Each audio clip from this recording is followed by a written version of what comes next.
I think that's the thing. Like, like the yards are starting to get taken for granted a little bit, and so you got to need yards and touchdowns. And, Adrian's done it, LaDainian, and then I think you got to go back to like Marshall and Emmett, right? Yeah, it's been, yeah. So it's a big gap now. And, I think that you have to have the touchdowns and yards both to get it.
It pays to be a Cinderella in the NCAA tournament. Tobin Anderson, he is headed to Iona to replace Rick Pitino from Fairleigh Dickinson to Iona.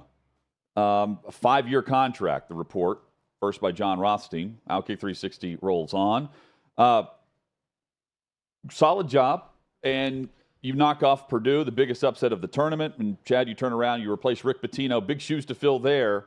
But the trajectory is perfect for Tobin Anderson because he goes from St. Thomas Aquinas to Fairleigh Dickinson and now Iona with a chance to pick up where Pitino has left off, which is NCAA tournament expectations, and a chance to climb the ladder in coaching. That guy talks faster than anyone I've ever encountered in my life. I cannot understand a word he's saying when he did his interviews. He is the fastest talking guy. I mean, he sounds like he is on speed nonstop when he speaks. Just that he's got to slow down some. But he's overall head coaching record from his he was the head coach at Clarkson, Hamilton, Siena, St. Thomas Aquinas, and Fairleigh Dickinson. 414 and 206. Solid. And now he has a chance to, again, the ladder is available for him now. So I just looked up Shaheen Holloway, who's at Seton Hall, to see how he did in year one after moving up from St. Peter's in their run a year ago to the Elite Eight. They went 17-16, lost to Colorado in the first round of the NIT, it looks like. I'm just trying to compare that to, what are the reasonable expectations. This is not Seton Hall. This is Iona. Seton Hall is a bigger program than Iona. But it is always fascinating to me, the March darling that immediately gets the call up. And we have seen very much a mixed bag of results from that coach once they get the call up because they're in the spotlight for a time in March. At one point, Bruce Pearl was that coach at Milwaukee. And we see what he's done through his career now, where he's doing very well at Auburn and even got them to a Final Four. So it'll be fun to follow. That 360 dunk at the end of the FAU-FDU game, we asked Dan Dockich about it yesterday. He has no problem with it, which surprised me. I hated it. I understand if you're the FDU coach, you have conceded the game. Yeah. At that point, and the guy takes off and does that, and you're watching it, you're already frustrated. He let that frustration boil over, and he really got into it with Dusty May, the head coach at FAU, during the handshake line. And I could tell Dusty May during the post-game interview was agitated still about that. But he said, he's like, yeah, we'll handle it. I told him we need to be the adults about it here. I'll handle it with my guy. And I apologize to him. To the coaches about what happened. But I'll talk to my guy about it. So that was a fun little moment, though, at the end of a game that otherwise was over. Who are you hearing for Providence? It's a good question. Kim English is someone that popped up. Yeah, that's a Rick Barnes guy. Yeah, media's talking about him. And so, Providence is doing this. They know what it feels like to end a tournament or be in the tournament and then move on from a coach, or a coach takes a bigger job. Ed Cooley's now going to Georgetown. Rick Barnes was the head coach at Providence. Rick Pitino was the head coach at Providence. Pete Gillen, I think, left for Virginia from Providence. Has been a great, launching pad for a lot of coaches. Ed Cooley is now, Georgetown. And most he'll be introduced recently tomorrow. And so in that, but see, that would have been the Shaheen Holloway step up. Right. That's the same level. Yep. Now, Shaheen Holloway was a star point guard at Seton Hall, so it's a little bit different. He's an alum. But if Tobin Anderson made that leap, that would have been even more fun to follow to see how he would do at that level in the Big East at Providence. So Ed Cooley, that's a good program. A lot of the media covering Providence, they're saying that what Ed Cooley wanted was a chance to the D.C. area, just a bigger area, and the Georgetown program's legit, but he's not going to be swarmed when he goes out to dinner now. I've heard that a couple of times over the last 24 hours. I didn't know that was such an issue at Providence. I know it is the thing, but I didn't know the coach couldn't walk downtown without being swarmed the way that I guess he's made it out to be behind the scenes with the media members calling him up from the tournament, and who he's talked with in person. I wonder if the Brown coach also gets swarmed when he goes out to dinner, because it's a multi-college town there in Providence. Providence, a beautiful little town. It's a mini Boston. This shocks me, though, that the head basketball coach at Providence is complaining about being mobbed at dinner when he goes out in the city of Providence. One of the pluses is, you get to go to dinner and not be swarmed. Heard Jeff Goodman say that. I was like, what? That's Providence is a very underrated program. I've been up there for the tournament. Yeah. And that arena, it may still be. It was the Dunkin' Donuts Center. I think it's still. Or Dunkin' Donuts Arena. Yeah. But it's a cool little venue. The all-black seats in there to match the Providence colors. It's a really cool spot. And they love their basketball there. There's no doubt about it. I love this Amazon delivery guy. So Amazon's about to lay off 9,000 jobs. This guy's not going to be one of them. Raleigh, North Carolina, there's a police stakeout or a standoff going on, and the guy just walks in and delivers the package like it's no big deal, doing his job. Rain, shine, police chase, police standoff, doesn't matter. Walks right through. It looks like a business or an apartment complex. Walks right through past all of the police cars, lights on, parked, blocking off a big area with the package, turns around, walks right back to his delivery truck, and he's on his way. Yeah, is this a case of, you got the AirPods in and you're just jamming out to something and not paying any attention? There is no way you pull up and don't know something bad happened. Because you'd also have to have blinders on. Now, you wouldn't just be deaf. But it's also because there's something in your ears, but you'd have to have blinders on. Very relaxed walk, though, like just straight through. It kind of reminds me of Jacob Swanson, former producer, the way he's walking. Yeah, Jakob. His whole demeanor is very Jacob Swanson-esque, the way he walked up there. The demeanor is like, he knows what he's doing. He's supposed to be here. Jacob Swanson would walk around some very aggressive homeless people around this facility before. Same demeanor, just right to work, not worried about a thing. Cam Newton is teamless, and he's upset about it. That's next.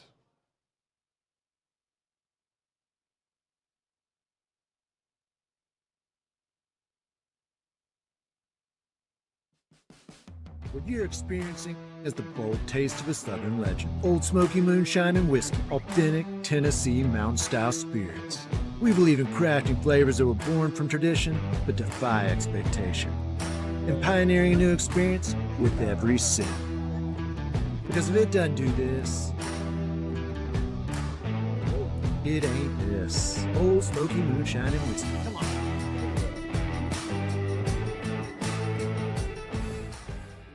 Welcome into OutKick the show. I am Clay Travis, your fearless leader. I am going to continue to argue that sports is one of the great unifying forces in all of American life. ESPN is a sinking ship. Democrats are now the party of the white, woke college graduate. So the higher that number can be, the better you are with the committee. It's really that simple. You gotta lean into the turns. You really gotta lean into the turns. He's got incredible taste in which media figures he listens to. Very difficult to go back-to-back years in the NFL with the number 1 overall pick. I've been out of LA long enough to have forgotten that libs, no matter how ridiculous the scenario, are gonna live.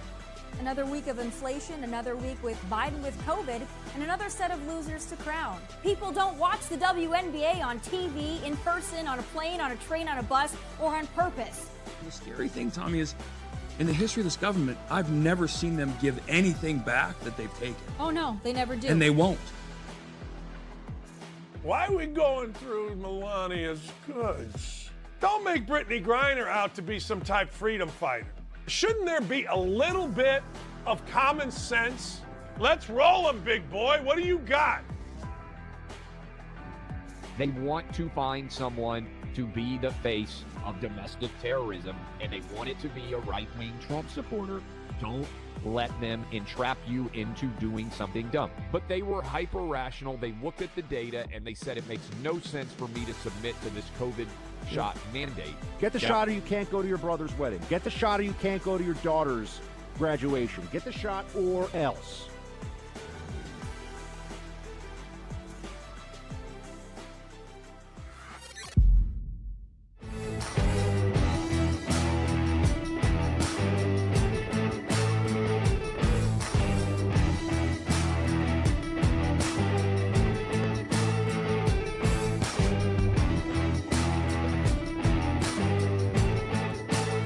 Old Smoky Moonshine and Whiskey. A bold taste of a Southern legend.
Just like that, the second hour is here. OutKick 360 rolls on.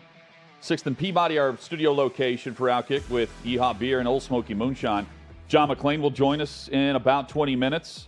Curt Schilling in hour number 3.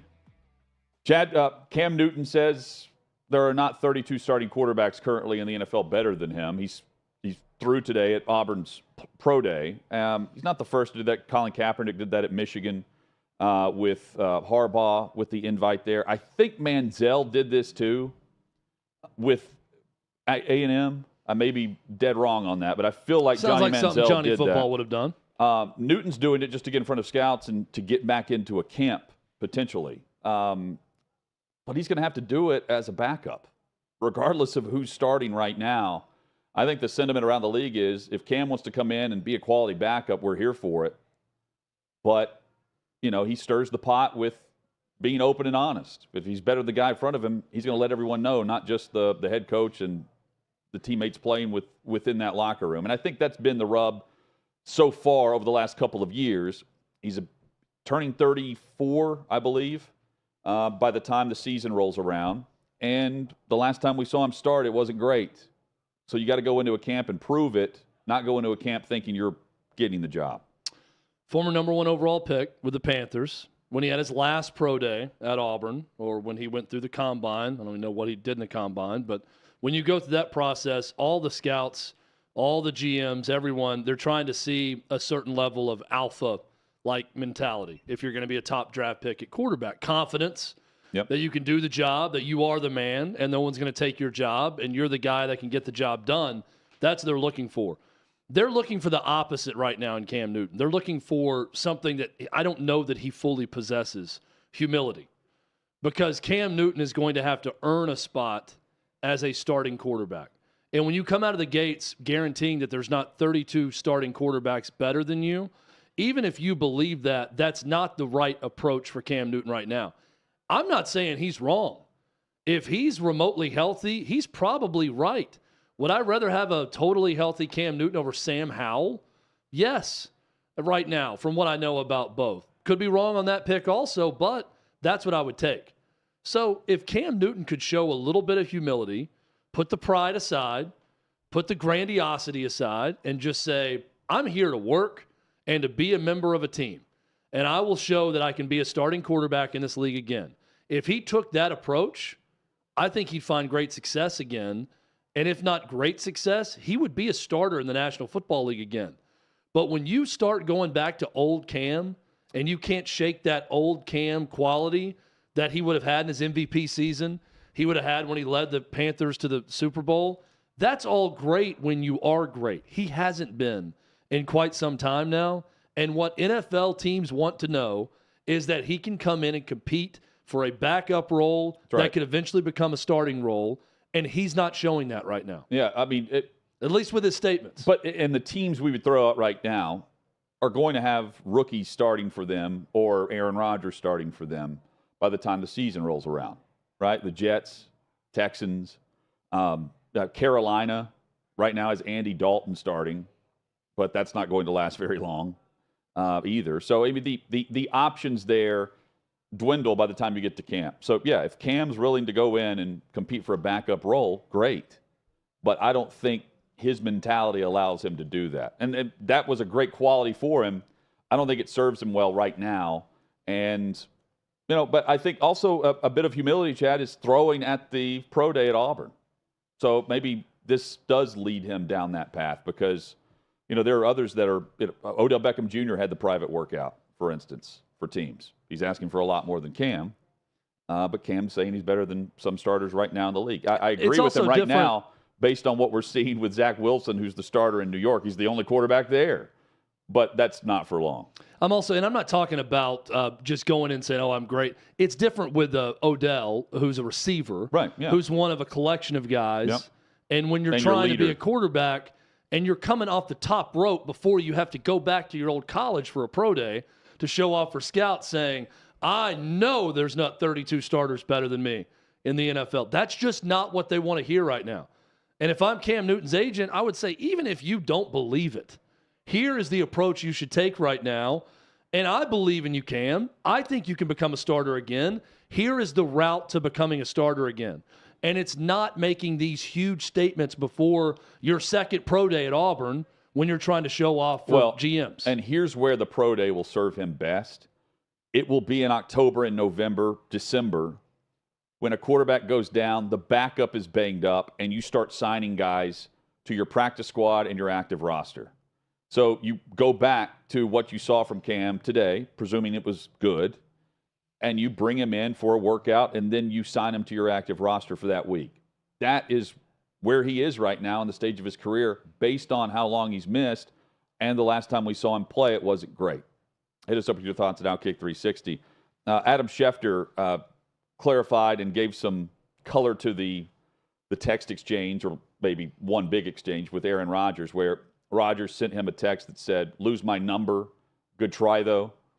This was with Peter King from NBC. I had had his number for a while, never once used it. Trey Wingo reported last Monday he was hearing that Rodgers to the Jets was done. And the day he did it, ESPN was going live from 3 to 5 on free agency. Everyone was saying Aaron Rodgers to the Jets is done. We're on the air for 2 hours. I call the Jets, I call the Packers, I call Rodgers' advisors. No one's saying anything. And from there, he details the conversation with Diana Rossini. So I'm sitting there on set with Diana. Should I text Rodgers? She said, yeah, text him. At 3:35, I texted him. I say, basically, have you informed the Jets that you'd like to play there? I wanted to open up to you.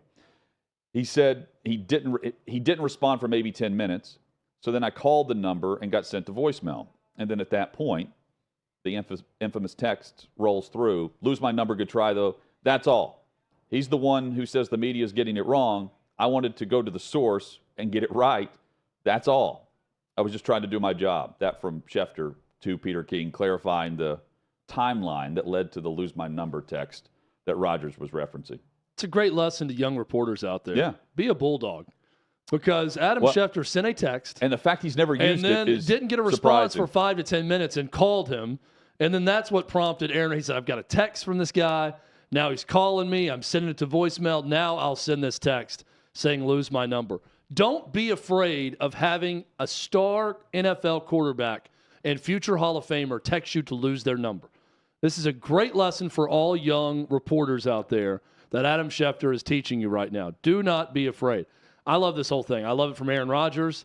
I love the fact that Adam Schefter just said, I'll just go to the guy if the report's out there and ask. We'll go straight to the person and find out if it's true. This is a great tactic by him, and it's a funny response from Aaron Rodgers. I love the story all the way around. Schefter, he earns the contract he gets from ESPN and Disney. Disney's about to lay off thousands of employees as well. 7,000 employees. We mentioned Amazon's about to do the same. And ESPN, they're bracing for another big round of layoffs.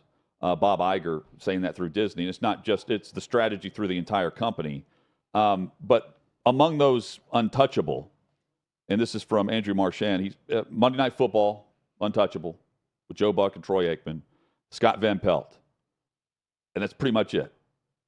That's who they're mentioning as the guys who make big money that they're not going to do anything with. I would say Stephen A. Smith is also on that list. Yeah, and I know, and the qualification is that you move the needle, that you're being used in the same role that you were signed up to be. Like the reference from Marchand was Chris Fowler, and how he's making $3 million, and they're nowhere close to signing him based on how the contract negotiations have been going. So could we see a new game day host? They're trying to bring in McAfee. McAfee and FanDuel are negotiating. ESPN wants McAfee. And they're trying to also bring in other properties and have them, join up through ESPN. I'm really intrigued based on the number of people they have 6-7 people at a desk at a time, how they can actually dwindle those numbers and who it's going to be versus who they keep. Yeah, and I'm trying to find, was it Bobby Barack, Davey, that wrote the article at OutKick? So Bobby Barack, speculated that. Yeah, I've got it here. What we're going to see is a lot more middle-aged white guys getting the axe. But also that Scott Van Pelt is going to be safe, that Kirk Herbstreit is probably going to be safe in this deal. Right now, the New York Post is reporting Chris Mad Dog Russo has signed a contract extension at ESPN to continue to be a co-host and contributor on First Take on ESPN. He makes $10,000 every time he goes on. The middle-aged white guy's looking okay right now with some of the reports of who's going to be safe in this whole deal. So, look, it's 7,000 employees. It's Disney employees. Mm-hmm. For those that aren't aware, Disney owns a ton. So what piece of this is going to be It's obviously not 7,000 ESPN employees, but it's going to be high-ranking people, executives, talent that makes a lot of money. I think that's what's going to get squeezed out in this whole deal. So there's going to be a shakeup. And if I had to guess, with a lot of the initiatives going on at ESPN, are the older white media members probably more at risk? Yes, I would say so. But I'm also hearing that a lot of the names that people know are on the untouchable list at ESPN of those that aren't going to get axed when these cuts happen. Yeah, but we're going to know in the next how many month. of the jobs are they bringing back? Because during the pandemic, they cut 300 jobs and didn't fill 200 of them afterwards. So that could be the other step here. If you're on air right now with ESPN, you're okay. Right now, I'm saying. You mentioned Stephen A. He's making what, 12, 15 a year probably. Mina Kimes and all those shows. Russo told Stern he's making $10,000 every time he goes on, right? Yeah. So and now it's a contract. So here's the $10,000 he makes for every appearance. I think that goes down.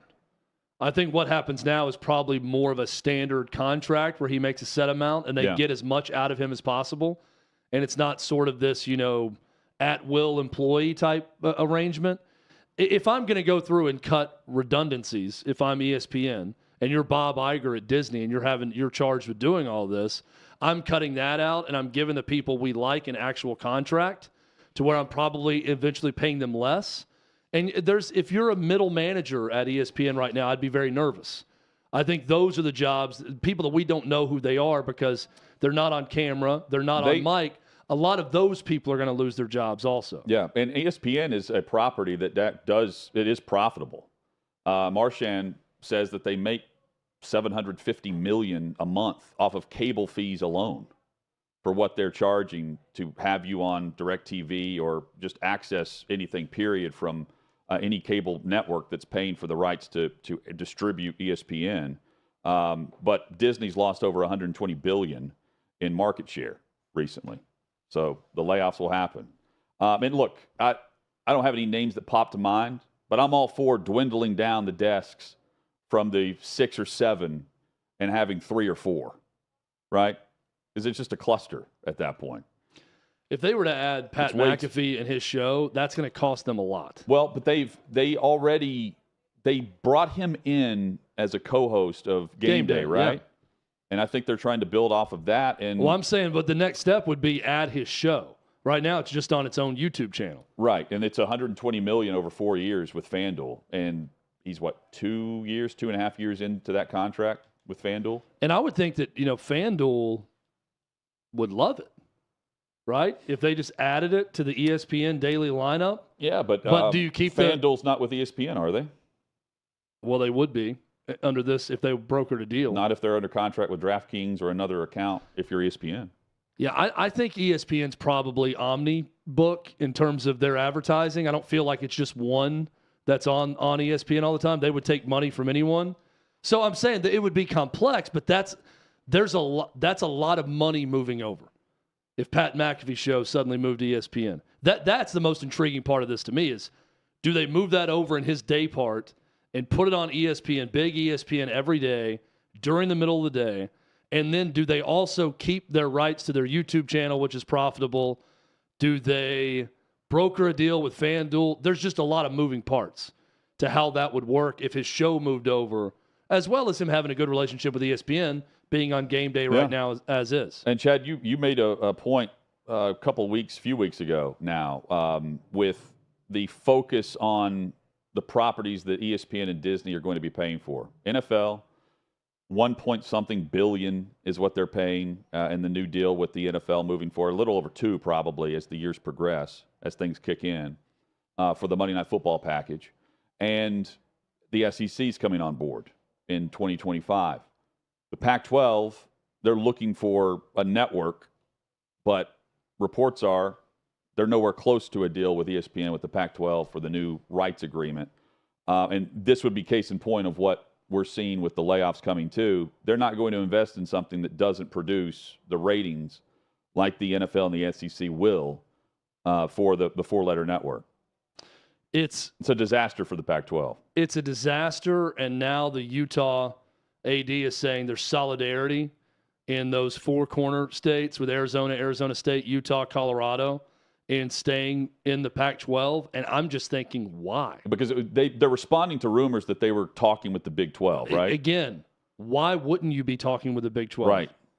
I mean, I'm checking in with George Kliavkoff's office every day and getting an update. If I'm one of these Pac-12 schools, I want to know what's going on and just how bad the market is for the Pac-12. I want the harsh reality of the marketplace if I'm a Pac-12 school, because I'm absolutely considering other options if you can't broker a good deal for media. I really think the best course of action right now, and this is the latest bit of bad news for the Pac-12, that they're nowhere near a deal with ESPN. The best course of action is do something temporary, get what you can in the meantime, even if that's an experimental deal, whether it be with Apple TV or some other streamer, and then try to bridge the gap until maybe the market's a little bit friendlier for this type of thing. Maybe in 2 years, suddenly there's just a big gush of money everywhere, and that the sports media landscape looks a little better for you. The rights deal landscape looks better for you, because right now they're just getting their ass kicked. Well, but the Apple discussion seems to have tailed off too. You know, Apple got involved 2 weeks ago.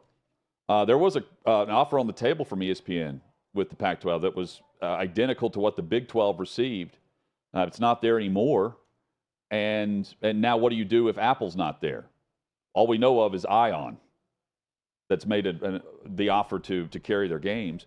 They do have so Oregon's now got a president who was at Wisconsin, Chad. So at the time at Wisconsin, they expanded the Big Ten, and he was on board with that, with the Big Ten expansion. So I don't know why they would pair together now, and I think it's important that it's those four together, because if you believe that we're going to see Washington and Oregon go to the Big Ten, well, Oregon's included in this, right? In this pack together? With those that have said they're staying in the Pac-12? Well, they're saying there's solidarity amongst the Utah ID is saying there's solidarity in the Pac-12. That includes Washington, Oregon, everyone. They're not leaving. And I just think that's complete hogwash. It has to be. Because once the rights are up, they can leave. Yeah, there may be solidarity between the four, Arizona State, Arizona, Colorado, Utah, not talking to the Big 12 and not wanting to leave. But that solidarity is out the window when you can't close on a media deal for everyone. And when your most profitable product can't be viewed nationally. And when the answer to all your problems are, let's add San Diego State and SMU, and that's going to solve the problem. That's not solving anything. No. You will be a solution for conference expansion in the Big 10 or the Big 12. That's the solving the problem at individual universities. What we'll see is groups of like 2 and 4 4 programs band together and jump ship if things don't work out soon. And if you're ESPN, do you go bargain basement and try to get them? Or you have some Pac-12 at night kickoffs after the SEC? I think that if I am how bad does the offer need to be for the Pac-12 to take ESPN on that? Well, from anywhere else. If you wanted to get decent money on ESPN, Fox, anywhere with Pac-12, you move your games to Fridays and Thursdays. You go into a window they're already where there's kind of doing that. You're saying all of it. Not all of it, but a lot of it. We've seen some Friday night games before. I'm doing a Friday late afternoon game that airs at 6 p.m. and then it's a 4 p.m., 3 p.m. start on a Friday. Classes get out early. You're completely inconveniencing your fan base. But if you just want to make TV money, and I'm thinking about what do I want as a viewer? Well, if I could have a nice 5 p.m. Central or 6 p.m. Central and 9 p.m. Central Time, 10 p.m. Eastern, Pac-12 doubleheader on an ESPN or Fox, that's 2 good games. That's pretty cool. That's more than what you're getting on Friday night right now, which is 1 mediocre game on ESPN or Big Ten Network. And the Pac-12 going against some of those private schools out in California for high school football would be fascinating too. Yeah, I mean, that's the other thing. You're sacrificing. Now, in those states, I don't think it matters as much as Big Ten territory, SEC territory. Friday nights aren't as sacred in the state of Arizona as it is in the state of Alabama. We've certainly seen some NIL deals come out of California. As an example. Yeah. But, again, I'm saying what I would do. There's nothing perfect. I know. This is what I would want as a viewer. They're in a bad spot. If I'm ESPN and I'm Fox and I'm saying we're willing to give you the money that you want or close to it, here's what you have to do. You have to play your games at 3 p.m. Pacific time on a Friday. Deal? Because we want a 6 p.m. window on FS1 or Fox or ESPN or whoever you're dealing with. That's where we want your product.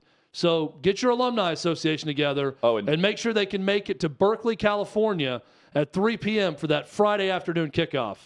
leading into your high school football games on Friday night. And by the way, we're going to give you the contract that we gave IMG Academy for the Friday games. What do you think about 9 a.m. games on Saturday? That's the next thing. And they've talked about that for years. There's going to be the occasional Saturday morning kickoff to hit the 11 a.m. So they can get into an 11 a.m. Central, 12 p.m. Eastern window.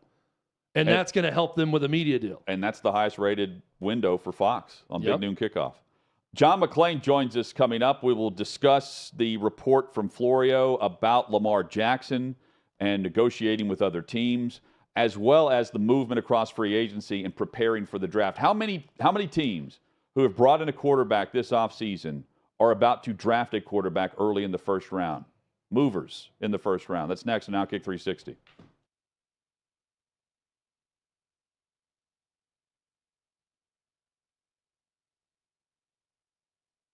Arizona gives Corbin Carroll, 22-year-old Corbin Carroll, he of all 115 Major League plate appearances, a 8-year, $111 million deal.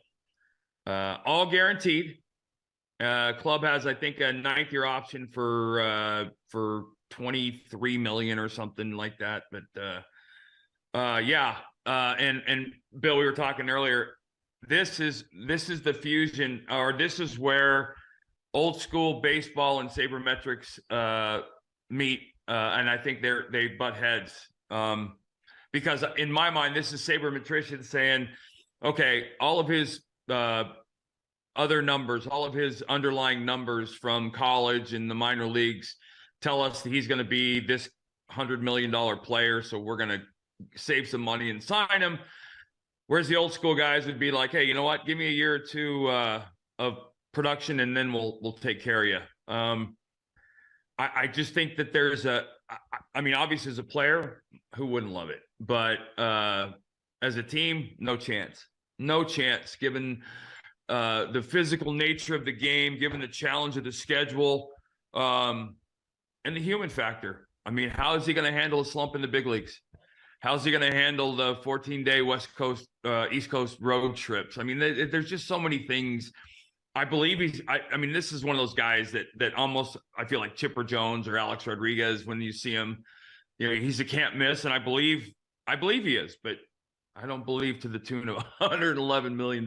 So, I'm curious, as a fan of a team, is this something that excites you or something that worries you?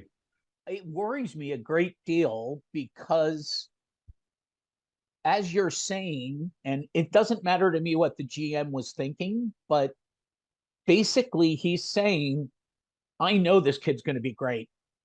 Right. And if all of a sudden he levels off and is a 240 hitter who's stealing a couple bases and doesn't have major league power, you're stuck with $111 million over the next 8 years. Yeah. Yeah, I mean, this is a very, I don't want to say very common, but you're seeing this over the last 5 years more than you've ever seen it in the history of the game combined. It just never happened. I mean, you guys like Soto and Machado and all these young guys who got good deals young or bigger deals young. I don't know. I mean, listen, it's not my money. So as a fan, you shouldn't care. Although, is this a guy? I think the answer is yes. This is a centerpiece, right? This is a guy that you plan to have in the middle of your lineup, in the middle of your defense. Obviously, I'm assuming he's going to bring some stuff in the clubhouse as well. But this is a sign of modern baseball, for all it's worth, for whatever you want to take that for. It's a different game. The other thing, Curt, that you said, and you've said this in earlier podcasts, but this is the first time these kids are on fields where they're not the best player on the field. Right. Everybody else is as good as you. Right. And this is a contract where the Diamondbacks are saying this kid will continue to be the best player on the field.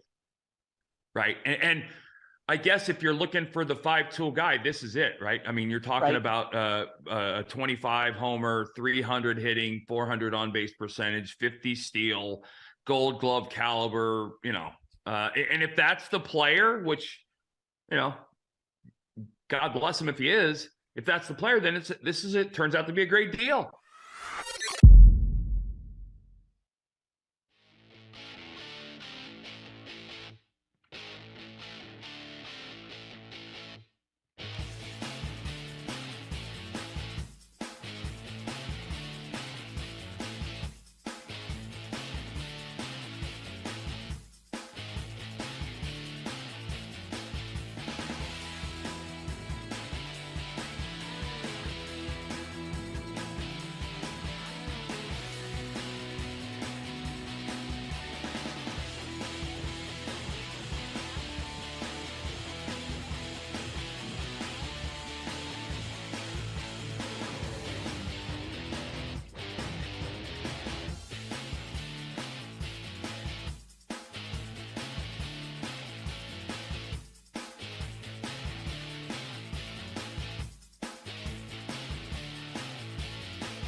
Glad you're with us. 6th and Peabody, our location, with Yeehaw Beer and Old Smoky Moonshine.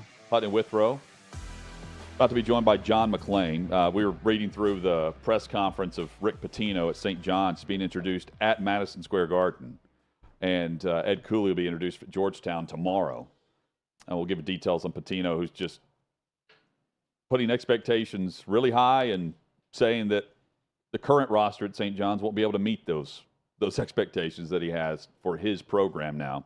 John McLean joins us, and the headlines include Lamar Jackson, DeAndre Hopkins on the trade block, and more. John, congratulations to the Houston Cougars, who continue to mount wins. They're headed to the Sweet 16 with championships on the mind, certainly, of everyone there. Mattress Mac bet on them before the season, and if they win it here at NRG Stadium, he's going to win a lot of money like he did on Kansas last year when he won $15 million. But he sold so much furniture with his promotions. Yeah. And he's been doing this forever, about $5,000 worth of furniture. Cougars win it, you get it free. So he had to pay back a lot on Kansas, had to pay a lot back on the Astros, but he loves doing it. U of H here is getting a lot of attention. Rockets are terrible, so they've kind of captivated the city right now, and it's very exciting. First time since Yao Ming played for the Rockets, really, when he was young, we've had this kind of excitement, except one year with Chris Paul and James Harden. What would the atmosphere be like at the Final Four there with Houston involved?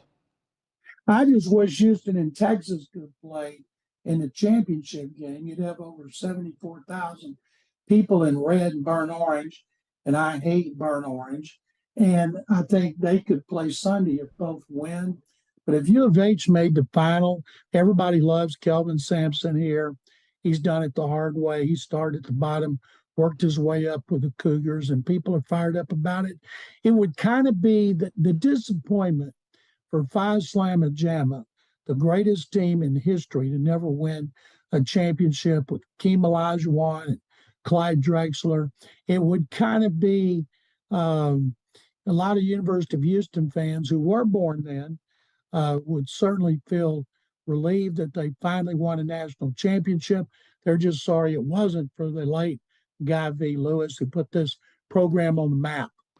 John, my thoughts on Houston completely flipped when I saw Marcus Sasser have his game against Auburn, and especially that second half. I thought they would lose to Auburn when he wasn't 100%. And when I saw him that he's still capable of that, and knowing that he should only get healthier from here, I'm right back to believing the Houston Cougars could win it all. I was in Las Vegas at Caesar's Palace, and first time I'd been for the first two rounds. Had friends told me, you got to come, and Ben, they were right. Round the clock, we spent over 10 hours in the sports book, 4 straight days, and I felt like I was at a tennis match because I was going back like that, looking at all the games.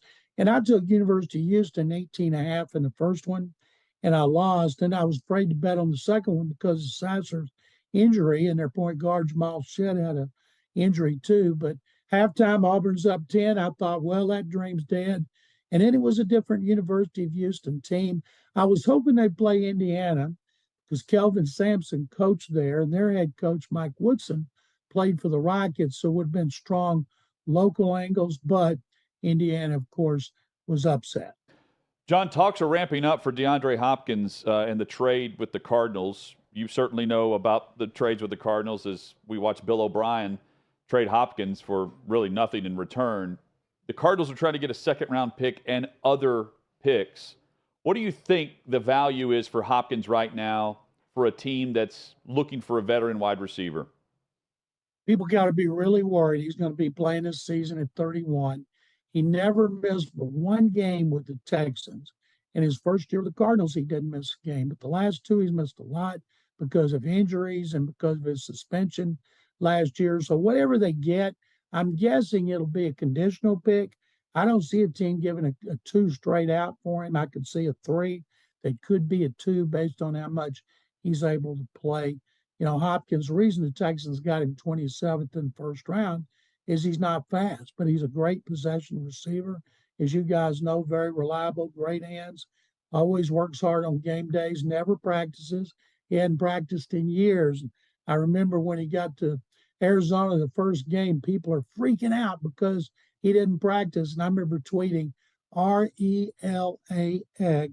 He always answers the bell, and he does. So people are talking about him going to Cleveland, be reunited with Deshaun Watson, as a couple of former players here have done. But if you're a team that needs a receiver, a possession receiver, and it can afford him on the cap, I'd do it. Not many teams could, right, with the cap situation across the league right now, maneuvering going on. Is a team going to maneuver to get Lamar Jackson other than Baltimore? I don't think so. Nobody wants to pay a guaranteed contract. Now, he has a guy, because no player negotiates his own contract. They tried to say that about Laramie Tunsil. He's got 3 advisors that help him. If you're not a legitimate certified agent, you're not supposed to be the one doing the negotiations. You're supposed to be the one who can advise him. This guy is not a legal agent, is calling teams, according to what Mike Florio wrote on Pro Football Talk, and that's against the rules. And so we'll see how it plays out, but it's pretty obvious teams don't want to be the second one to give a fully guaranteed contract for the kind of money Lamar Jackson appears to want. Although, according to Jackson, he turned down a 3-year guarantee for almost $40 million a year. I think he should have taken it, because then he'd be 29 years old, and with the condition he'd take it, you can't tag me the next time, and he'd be 29, maybe being an unrestricted free agent.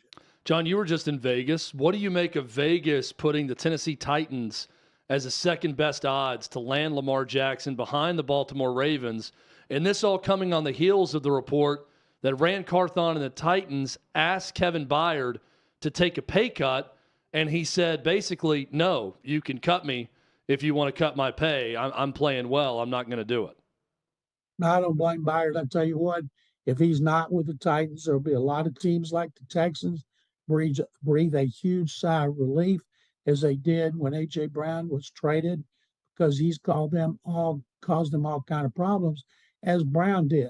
I don't think Lamar Jackson's going to Tennessee for an instant. You know, teams got all those salary caps problems that they do, having to rebuild an offensive line.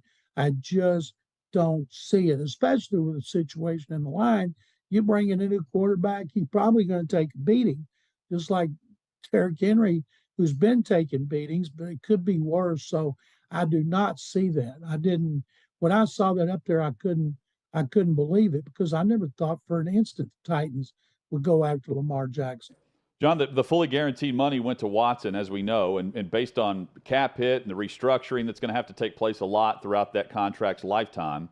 Cleveland is, I think the perception is, well, all the money on the cap's wrapped up with the quarterback. They don't have the necessities to go after free agents and other offensive weapons, but they're the team mentioned at the top of the list for the teams involved in the trade with the Broncos for Jerry Jeudy.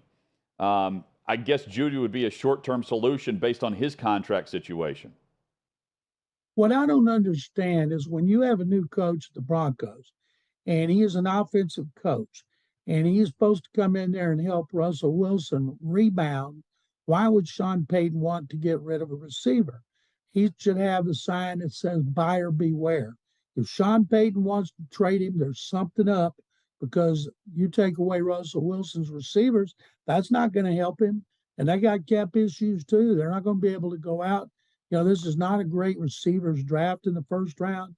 Value starts in the bottom of the first round, in the second and third round. So I'll believe that when I see it. But man, if I'm a team supposed to be interested in Jerry Jeudy, I want to know, why are the Broncos getting rid of him? Can it be as easy of an answer for Denver as we traded our picks away for Sean Payton and Russell Wilson? We don't have first and second round picks, and we can get one if we trade Jeudy. And then again, going to draft a wide receiver, maybe wide receiver who's not as experienced. It just tells me something. Like, if you want to fit a guy under your cap, you can do it. You can make it work. Andrew Brandt, former agent and Green Bay cap specialist, I love what he writes, and he shows you how teams can do that if they're really shrewd with their cap.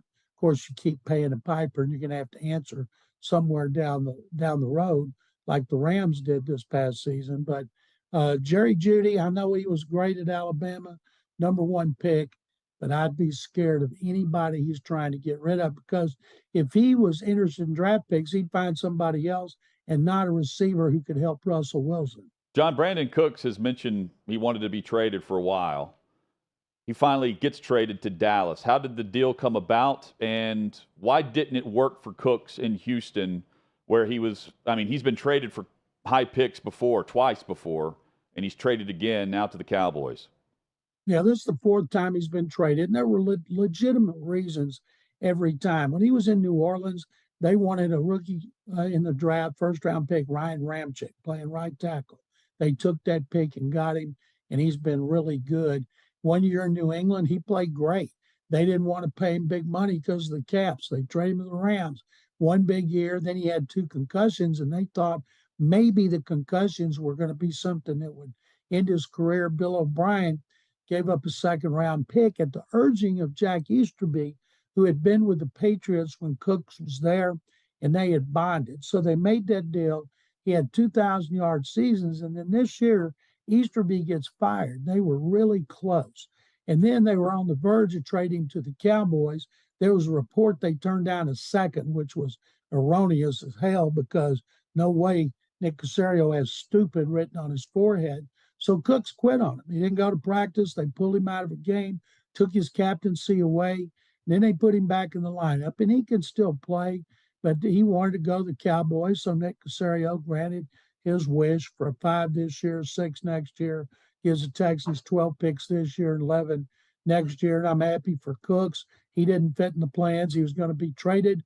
It was just a matter of who to and for how much. And Dallas tried to sign Dalton Schultz back. They tagged him last year, tried to extend him with a much better offer than what he ended up with in Houston. He bet on himself to hit free agency. The offers did not come in that way, and he signs a 1-year contract with the Texans, and with plenty of upside on the contract, but not nearly what he felt like his value was based on the tag last year. The Texans get a solid weapon on offense for their rookie quarterback. Yesterday was the best day of the offseason the Texans have had in their third offseason under Nick Caserio. They get the tight end that they needed to solve a big need, and then they get a running back to pair with Dameon Pierce. Last year, they were terrible behind Pierce. They had Rex Bleeping Burkhead, Daria Gumbawale, and Royce Freeman, and that was a priority for a backup. And then they get Devin Singletary, who started the last 3.5 years for the Bills, averaged 850 yards rushing, never had less than 38 catches, and averaged 4.7 yards in his career. So he'll come in here and probably he'll split 60-40. Hopefully they won't have to worry about losing Pierce for the last 4 games. So DeMeco Ryans told us when he was hired, they have to establish the run. They have to improve the running game. They have Devin Singletary and Dameon Pierce, and they traded for a new right guard in Shaq Mason. Now they need a center on offense and 1 more receiver, and that'll be a pretty good offseason for them. John, final thing for you. Las Vegas and Seattle, they signed either their current quarterback in Geno Smith or in Vegas with Jimmy G to big money in 2023. Are they both still in play for a quarterback early in the draft? I think Seattle, which is loaded on offense. When I was in Vegas, I looked for a long shot. That I started thinking about Pete Carroll and John Schneider. They know what they're doing. They got running back. They got 2 starting offensive linemen, a rookie last year.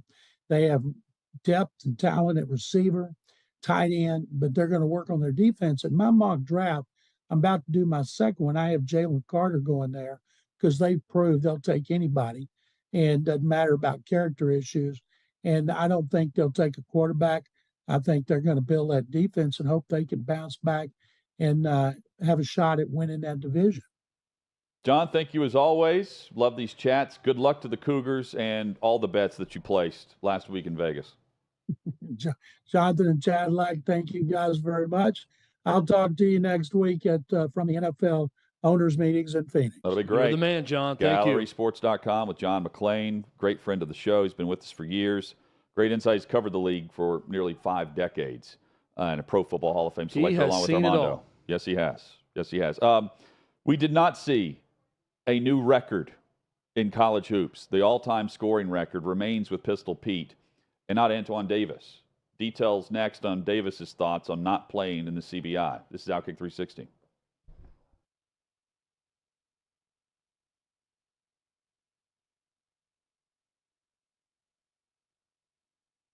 Brady recently retiring. Your locker was very close to Tom's locker, wasn't right next to 12, yeah. What was that like? Man, it was cool, man. He a funny dude, man. He's a nice guy. Joke with him every day. You know, he's a good dude, man. He's probably one of the only dudes that I know that walk around in a bathrobe in the locker room, bro. So you go up against him in practice all the time. Could you see that big jump coming from Daniel Jones going into this season? Man, when I first played against Daniel, you know, coming in last year and seeing him work, man, I knew, you know, the talent that he had. It was just one of those things where, you know, you always hear the saying, God's timing is always right. It was just one of those moments where you knew eventually it was going to click and everything was going to work out, not just for him, but for us as a team. And I'm just so happy for him. Which video game are you most proud of making the cover for? Oh, definitely Madden. Madden, yeah. Like I remember I come from a big family. My mom had 6 sisters and 1 brother and a lot of cousins, 30-some cousins. And, you know, and I remember one of the younger ones was like, man, you're on Madden. You're really good. And I was like, like, I was the high school #1 player in the country. Yeah. I broke every record at Alabama, All-American. I get the pros. I'd won the MVP already. You know? Yeah. Been to the Super Bowl, won the MVP. He's like, now because of Madden, now you're cool. I was like, oh, okay. You had done a few things. Yeah. You know, now I'm good. Okay, all right, well, that's how it works in y'all's minds. And I remember when I first started working in the morning news, shout out to Drew Kaliski, super producer for NFL Today. He was just talking about season. How you feeling? You know, you ready to go? Are you excited? And I'm like, yeah. And he's like awkwardly hesitating to ask me a question. And I'm like, what's up, man? Speak your piece. And he's like, do you know what's going on in the NFL? I'm like, what do you mean? He's like, do you know who plays for what teams and who's been traded where? I'm like, yeah, bro, what do you think? I'm living under a rock? And this is my job. I'm studying just like anything else. How much fun are you having staying attached to the game and being able to talk about it weekly? It is beautiful for me. I enjoy football. I enjoy our family at NBC, and we get to cover some great games. But to do different projects, you know, I got to go to Jacksonville and interview Doug Peterson for the game and talk about his impact of what he's done, not only for the team, but in the city of Jacksonville. Those are the kind of special things. I got to go to Buffalo and cover a game up there and actually did a chapel service for the Bills before the game. And I got to meet DeMar Hamlin and some of those guys, and that have become kind of in the forefront of things since that incident on Monday night. Now it's almost like the SEC and everybody else. And so if you end up going to the Big 12, it's like, oh, well, you may not have gotten an offer from a SEC school. You go to Pac-12, and it's like, well, you're going to get lost out there. So it's just tough with the competition, but we got to bring some recruits in. You were a Big East guy. You Yeah. played in the Big East. Do you like the move to the ACC for Syracuse? It's been a while now, but did you like it at the time? What do you think now? I'm on the board of trustees, and I'm a alum. I'm a alum from that, now retired. But it was a decision I helped make. But I just always thought it was going to be tough moving to the ACC and competing in all of our sports. Can a running back today in the league win MVP? They would have to score a lot of touchdowns. Yeah. I think that's the thing. Like the yards are starting to get taken for granted a little bit. And so you got to need yards and touchdowns. And Adrian's done it. LaDainian, and then I think you got to go back to like Marshall and Emmett, right? Yeah, So it's a big gap now, and I think that you have to have the touchdowns and yards both to get it.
Antoine Davis not pleased that Detroit Mercy didn't have an opportunity to play in the college basketball invitational, the CBI. OutKick 360 rolls on.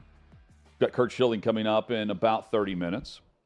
So Pistol Pete remains the all-time leading scorer in college basketball history, and by it's since what 70, I believe. 1970. Yep. Yeah, it was his final year, and then you have Davis, who's been in college at least 5 seasons now, and Detroit Mercy played hoops during the COVID season, and his team this year was 14-19 on the season. The CBI, when Davis finished 4 points shy of breaking the record, and a three-pointer, which he attempted at the buzzer, despite a game not being in question against Youngstown State, 3 points shy of tying the record for Pistol Pete.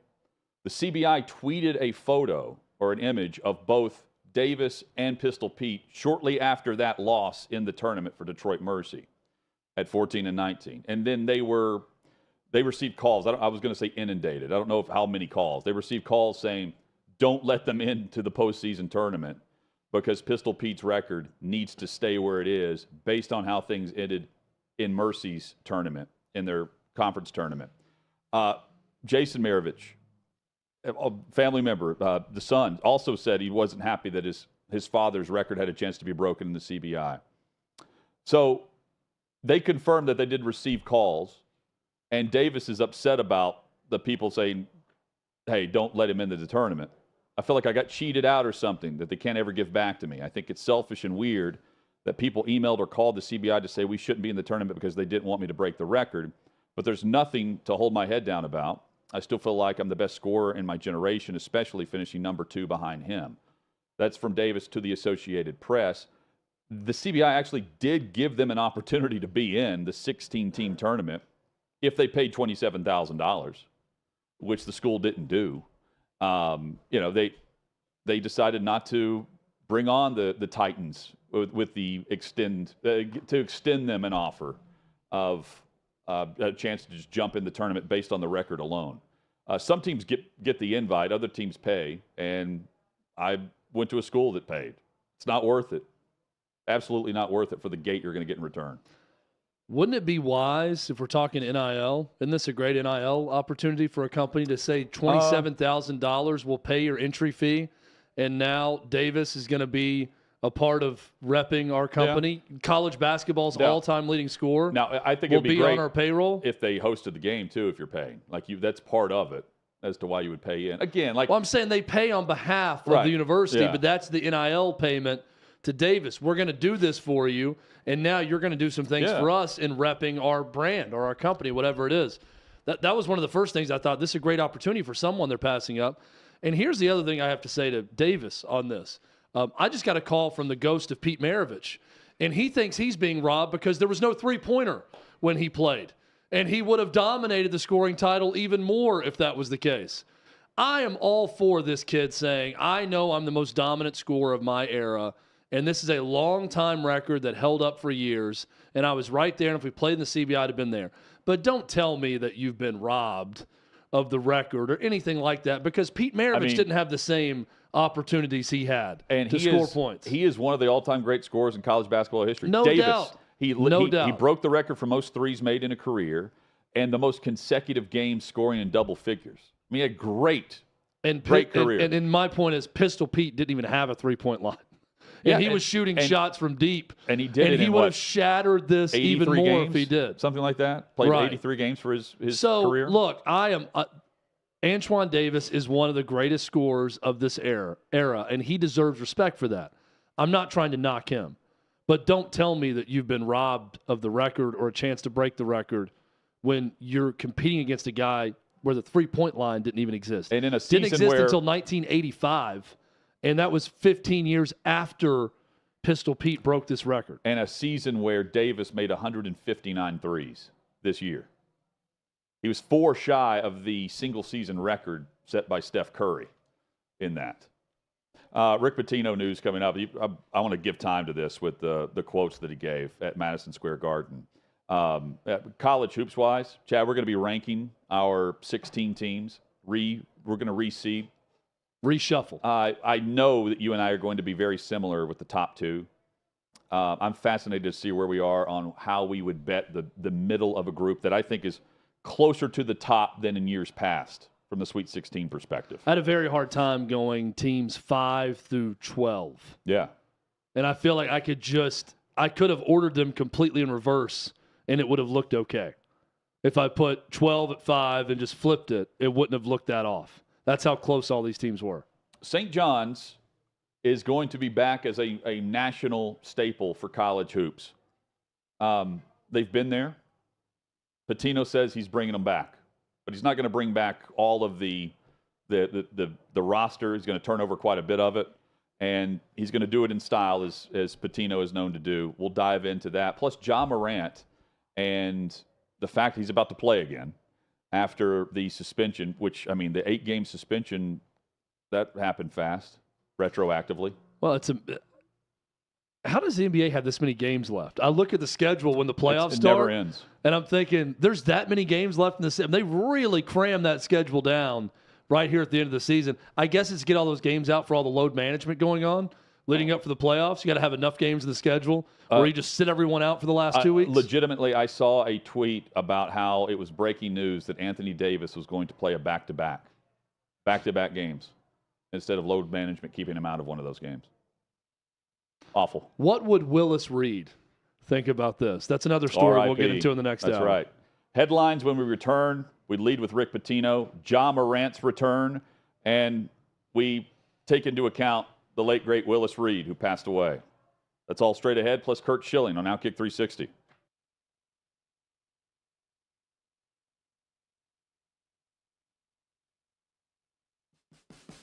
What you're experiencing is the bold taste of a Southern legend. Old Smoky Moonshine and Whiskey, authentic Tennessee mountain-style spirits.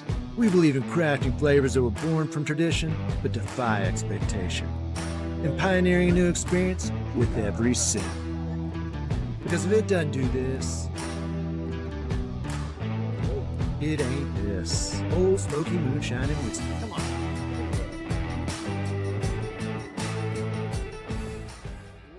Welcome into OutKick the show. I am Clay Travis, your fearless leader. I am going to continue to argue that sports is one of the great unifying forces in all of American life. ESPN is a sinking ship. Democrats are now the party of the white, woke college graduate. So the higher that number can be, the better you are with the committee. It's really that simple. You gotta lean into the turns. You really gotta lean into the turns. He's got incredible taste in which media figures he listens to. Very difficult to go back-to-back years in the NFL with the number 1 overall pick. I've been out of LA long enough to have forgotten that libs, no matter how ridiculous the scenario, are gonna live. Another week of inflation, another week with Biden with COVID, and another set of losers to crown. People don't watch the WNBA on TV, in person, on a plane, on a train, on a bus, or on purpose.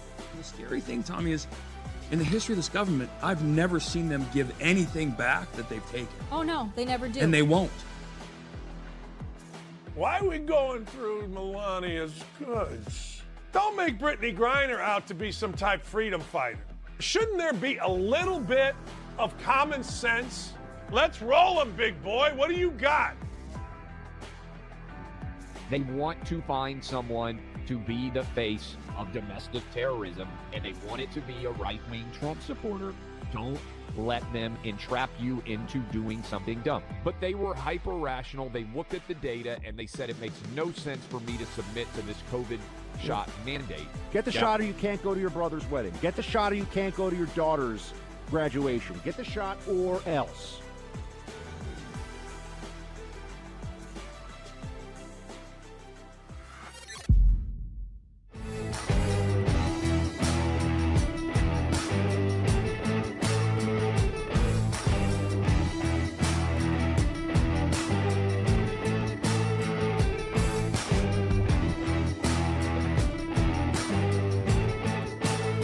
Old Smoky Moonshine and Whiskey, a bold taste of a Southern legend.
Glad you're with us for OutKick 360.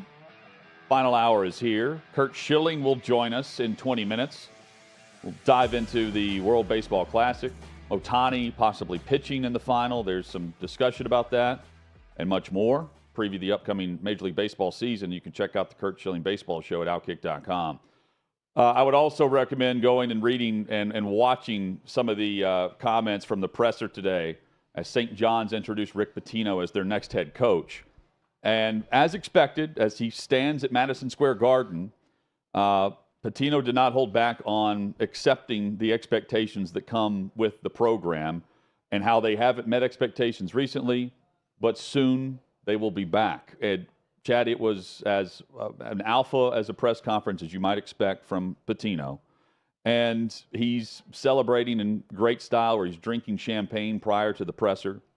And as he's introduced, he says it's not about when or if it's going to happen for St. John's. It's going to happen in a big way. Mentions through Ashley Fox's tweet here, my vision is to play every game at Madison Square Garden conference-wise. It has to be played in a major facility. Carnesecca was not big enough for the brand of basketball that we are going to build. That from Rick Pitino as the new head coach. He says he's always had a style of play that his fans love, and he's going to bring that style of play, and the fans are going to love him. And without a question, you can win right away. I think Pittsburgh has shown us that right away. I think Missouri has shown us that. I need guys who can shoot the basketball, not get fatigued, get after it defensively. We're probably going to have to bring in 6 to 8 players for this basketball team, and that's going to take a lot of work. And then he says a lot of these players probably won't be back on the team because they're probably not a good fit for me. Yeah, he did this in a more formal setting than Dion did at Colorado. He also goes on to say about that, a lot of guys won't be back. Talking about the player he wants, he says that he feels like most players love playing for him, but that it takes a certain type.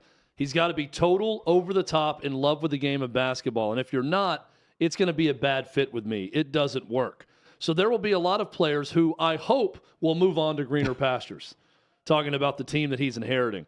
There's a lot of rumors about chemistry, locker room issues with this St. John's team, and I think he alluded to some of that in the press conference also, that he's got to clean up, and his answer to clean that up is he mentioned the name of the one player that he wants to build around, Soriano. That's a guy he wants to keep. I think pretty much everyone else, he's saying you can hit the road if you want. I'm bringing in transfers that are going to come in, and we'll turn this thing around quick. Yeah. And I'll get my type of player to come in. Iona's top scorer, who was the MAAC Player of the Year, hit the transfer portal this morning. And I'm thinking, boy, that's interesting timing. When is Rick Pitino's it's today. Going? It's today. That's right. He's going to be at St. John's today. I expect that player to be at St. John's very soon. He averaged 16.8 points per game at Iona. So this is a great move for St. John's. I'm fired up. I'm no St. John's fan. I'm a big fan of Big East basketball. And this is a brilliant move for that program. And he brings instantaneous credibility and presence back to that program. Think about the programs that have been shouldering the load of making the Big East really great. With Marquette, Xavier, Creighton, UConn, Providence, and now Georgetown and St. John's are back. You know, you've got this. Yeah. You've got the brands back with the coaches that are going to bring them. I believe Cooley will do the same thing at Georgetown. I think Pitino can have success faster based on the players he's going to bring with him in the transfer portal. But there's nothing that Cooley couldn't also do. But Chad, the final quote from him as he was wrapping things up, Pitino today. St. John's is one of the legendary names in all of college basketball. Has it fallen on tough times? Yes, it has. But now we're ready to fall on great times. We're ready to raise it up, raise this roof up, because St. John's will be back. I guarantee that. That from Pitino. I'm ready to go. I'm ready to sign up. If I was an 18-year-old kid and I love basketball to the level that Rick Pitino wanted right now, and I had the ability to play at St. John's, I would give St. John's a look under Rick Pitino. So it's an exciting time to be a fan of that program. And an exciting time in the Big East. You mentioned it. He's 70 years old. Let's go down the roster of coaches now in the Big East. Yes. This is how the SEC got really good at men's basketball.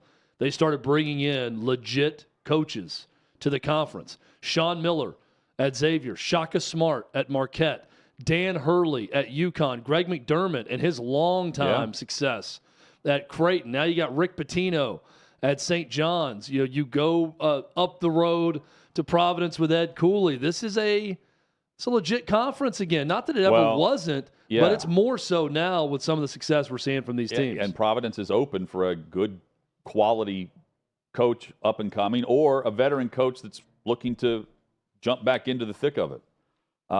It is a great Georgetown against Providence next season is going to be awesome. with Cooley bringing Georgetown back. Well, here's a name that would interest me if I'm Providence, Mike Bray. Yeah. But he's being rumored for South Florida, is that right? Is that where he wants to, is his family there, retiring? I mean, Tampa's nice, but I would rather be at Providence if I want to win again and win at the highest level. I'd want to be in the Big East. So, does Boeheim want to retire? I'm being serious. That would be hilarious. If the way things ended at Syracuse and he just goes to Providence?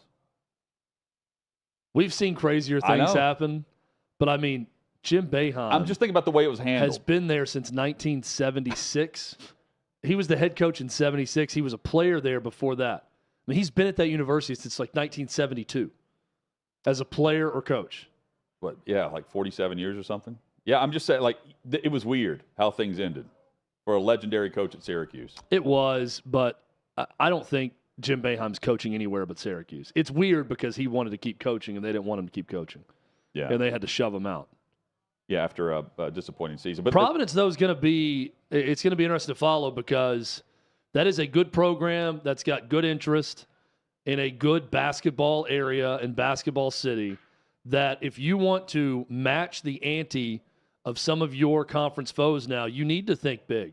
Yeah. You need to go with either the absolute hottest name at the mid-major level that you know is about to get a jump up in a coaching job, or you dip your toes in the waters of guys who have the big name that are either out of coaching, falling out of favor. Is there a Shaka Smart type situation with someone who's not doing great at a different job that would be better at that type of job?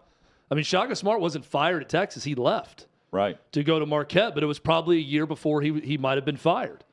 So I'm trying to think if there's a coach out there that you look at and think, I mean, here's one that will never happen because he's going to get paid $33 million a year from now to walk away. John Calipari. John Calipari would do great at Providence.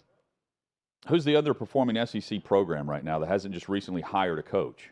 Mike White's been on the move now. I'm trying to go around. I don't know if there is one that just makes a jump. Yeah, as an example, like Shaka Smart. It's mostly a mixture of guys who are either established and in no trouble at their job or newer coaches at different places in the SEC. Well, even the ACC, you go through some of the Power 5 conferences that could make sense for Providence.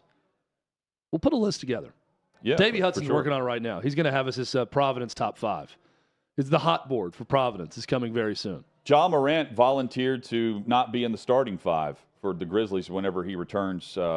Officially, it ended yesterday, so he can return tomorrow for the Grizzlies. And they'll, I guess start him because while he volunteered to come off the bench for everything that's gone on, he's got guys like Dylan Brooks saying, no, absolutely not. You're starting for the Grizzlies, and he should if he's eligible to play, and he is.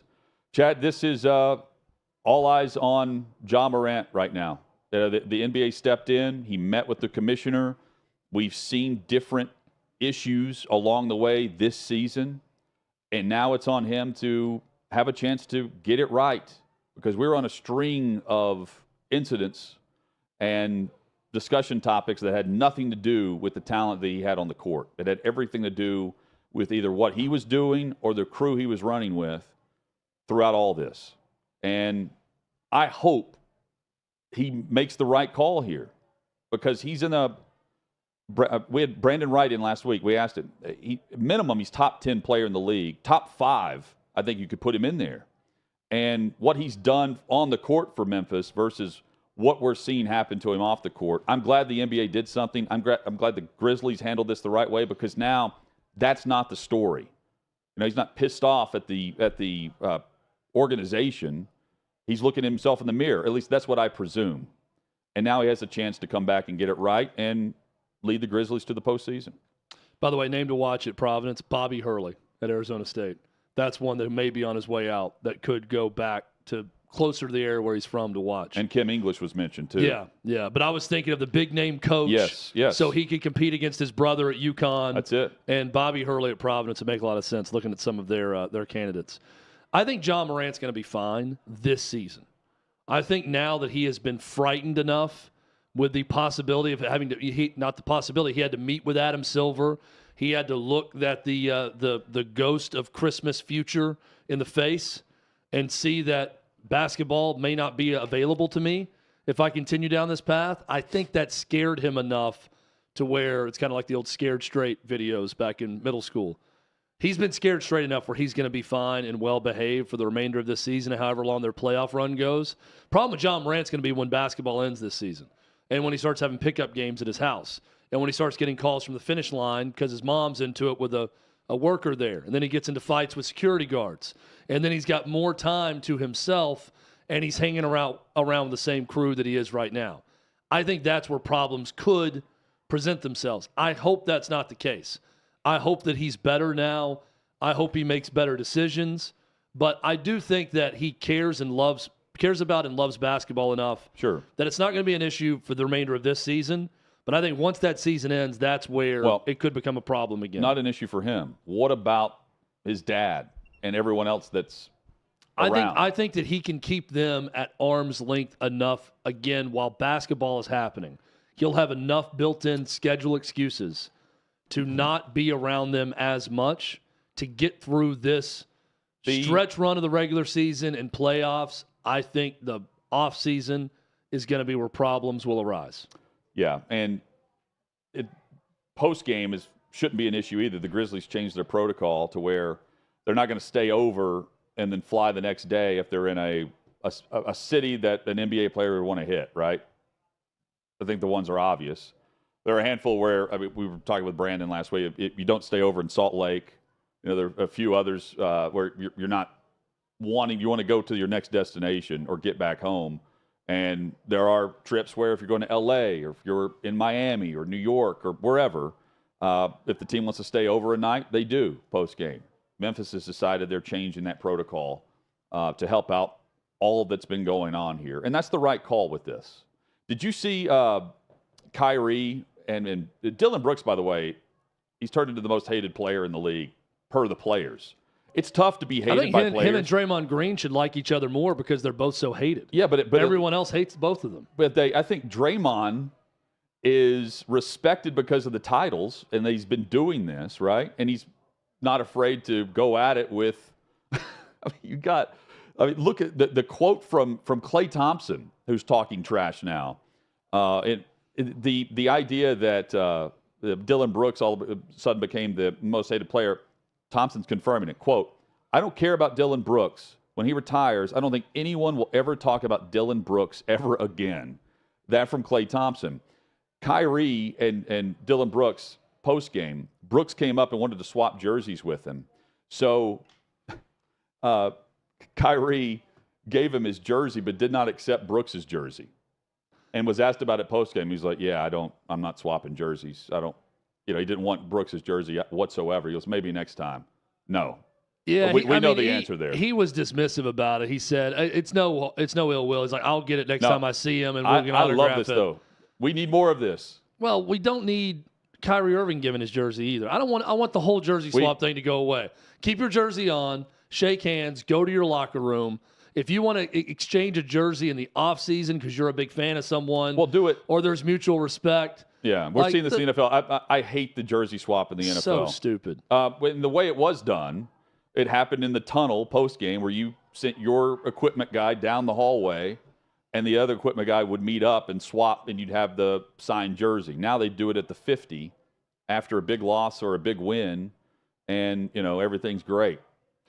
We need more rivalry here. Brooks is actually making the NBA interesting, believe it or not, because the other players are talking about him, even the players we don't hear from much, talking trash, like Klay Thompson. There was that video of Klay Thompson who was apparently looking at Dillon Brooks at one point and counting his titles to him. Yeah. He was running his mouth and he was doing the 1, 2, 3, 4. And the funniest response, I said that, was he doing that or was he counting out the Warriors' road wins on the season? 4. Whatever the number is. I thought that was a funny response, too. I hate all of this, okay? Dillon Brooks, I don't like. I like the fact that he's getting some hatred going around the league, but I don't like this Grizzlies team right now. They talk way too much for someone that has not done a thing. Klay Thompson is right to spout back at him and say this. I wish Klay Thompson could stay healthy longer, too. I would like to enjoy his game a little bit more. I just don't love this story. I think the Kyrie Irving thing is blown out of proportion. He said post-game, he's like, I'll hit him back later. I wish Kyrie Irving would have come out and said, let's be done with the whole jersey exchange thing, if that's what he really wanted to do and not get his jersey at all. I shouldn't be giving you my jersey. Don't give me yours. I don't even want it. I don't care about you. I don't know that he's being completely honest post-game. I don't like any of it. I don't like any of the stuff going on. Now, if this blows up into a 7-game great series where there's fights back and forth, I know there was bad blood from the playoff series last year. I want to watch the playoffs. Then let's get that going. them. But here's what needs to happen to make this a thing. The Grizzlies must win that series. If they eliminate the champs, the Warriors, and move on, we got ourselves some true bad blood now. We've got some back and forth. The Russian is cut. At that point, the Russian is cut. And they need to cut the Russian. And the Russian here is the Golden State Warriors, and they are the only ones allowed to talk trash until the Grizzlies actually win something. Yeah, in the postseason, because they've been beating them recently, even this past weekend. The Warriors can't win on the road. Yeah, they need to look into their party city policies, too. Well, I mean, at least they go to establishments where the cameras aren't rolling and they're also looking at and talking to, Steve Kerr's looking around saying, we save our road wins for the playoffs. We'll gear up for the playoffs and go on another run. That's what they're thinking. Yeah, I still like the move by Kyrie. Both players taking off the jersey. Kyrie hands his. Brooks is sitting there, standing there, holding his. And Kyrie walks off. Yeah, it could have been more awkward, but Brooks immediately kept walking. It's sort of like you get you get stood up for the high five or the fist bump, and you just kind of keep rolling to the next person. He sort of did that with both jerseys in hand. So, Game 5, Knicks, Lakers. Willis Reed hurt, misses Game 6. The return to the Garden and a tunnel ends up being named after Willis Reed Tunnel. No one could figure out, didn't know one way or the other if Reed was going to play in Game 7, and he did. Limped onto the court, and the rest is history. Willis Reed passes away today, and Naismith Basketball Hall of Famer. You can't mention comebacks or a guy that's hurt that continues to play or comes back out of the locker room to play without thinking about Willis Reed. Yeah, and reading a little bit about him, there's not many guys who have a game named after him, and then you know immediately what it is. The Willis Reed game is something that's always referenced. I'd love to know Willis Reed's thoughts on load management when the guy tore a thigh muscle and then came back 2 games later. Reading stories from his teammates about looking across the court at that Lakers team and seeing Elgin Baylor, Jerry West, and Wilt Chamberlain stop in their layup line and stare at Willis Reed jogging out of the tunnel for that game, and just watching his every movement thinking, is this guy really going to play? And then how his teammates knew, like, man, we got the guy in this game. That it has them that concerned that he may play. Goes out in that game, he scores the first 4 points of the game and does not score again. But those first 4 points were so important psychologically that he gutted it out and showed he could do something. Played 27 minutes in the game, 4 points. Knicks won that game by 14. They won the championship. That's the greatest era in New York Knicks basketball history. What a story that was. What a guy. I mean, he is Derek Jeter to the Knicks. He is simply known as the captain. Yeah, and that's who he was. And just tie it back in with what we were previously talking about. That was 1970, and that was the same year of Pistol Pete setting the college basketball scoring record. Great year for hoops. No doubt. And, again, that's for any sport, by the way, the injury comeback. Willis Reed's mentioned. Willis Reed's always that guy. Coming up, Curt Schilling joins us next on OutKick 360.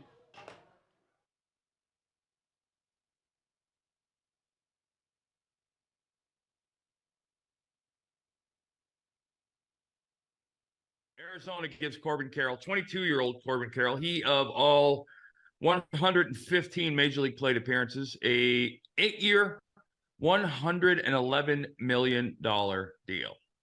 All guaranteed. Club has, I think, a 9th-year option for $23 million or something like that. But yeah, and Bill, we were talking earlier. This is the fusion, or this is where old school baseball and sabermetrics meet, and I think they butt heads. Because in my mind, this is sabermetricians saying, okay, all of his other numbers, all of his underlying numbers from college and the minor leagues tell us that he's going to be this $100 million player, so we're going to save some money and sign him. Whereas the old school guys would be like, hey, you know what? Give me a year or two of production, and then we'll take care of you.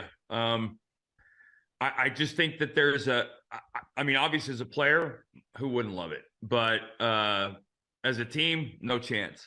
No chance, given the physical nature of the game, given the challenge of the schedule, and the human factor. I mean, how is he going to handle a slump in the big leagues? How's he going to handle the 14-day West Coast, East Coast road trips? I mean, there's just so many things. I believe I mean, this is one of those guys that almost, I feel like Chipper Jones or Alex Rodriguez, when you see him, you know, he's a can't miss. And I believe he is, but I don't believe to the tune of $111 million. So, I mean, I'm curious, as a fan of a team, is this something that excites you or something that worries you? It worries me a great deal because, as you're saying, and it doesn't matter to me what the GM was thinking, but basically he's saying, I know this kid's going to be great. Right.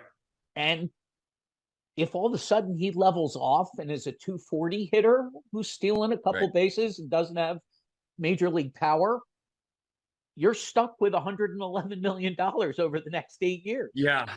Yeah, I mean, this is a very, I don't want to say very common, but you're seeing this over the last 5 years more than you've ever seen it in the history of the game combined. It just never happened. I mean, you know, guys like Soto and you know, Machado and all these young guys who got good deals young or bigger deals young. I don't know. I mean, listen, it's not my money. So as a fan, you shouldn't care. Although, is this a guy? I think the answer is yes. This is a centerpiece, right? This is a guy that you plan to have in the middle of your lineup, in the middle of your defense. Obviously, I'm assuming he's going to bring some stuff in the clubhouse as well. But this is a sign of modern baseball, for all it's worth, for whatever you want to take that for. It's a different game. The other thing, Curt, that you said, and you've said this in earlier podcasts, but this is the first time these kids are on fields where they're not the best player on the field. Right. Everybody else is as good as you. Right. Well, and this is a contract where the Diamondbacks are saying this kid will continue to be the best player on the field.